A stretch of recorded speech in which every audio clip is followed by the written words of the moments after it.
Aquest projecte està pensada per aquest museu, per aquest context, per aquest territori, no? És una proposta concreta, diguem-ne, site específic, no? Que es diu, que és com específic per a aquest lloc, no?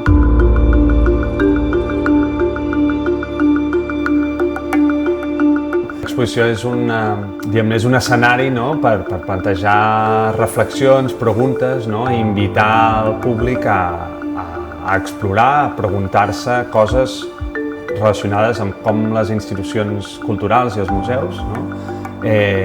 Actuen o intervenen en el seu context, no?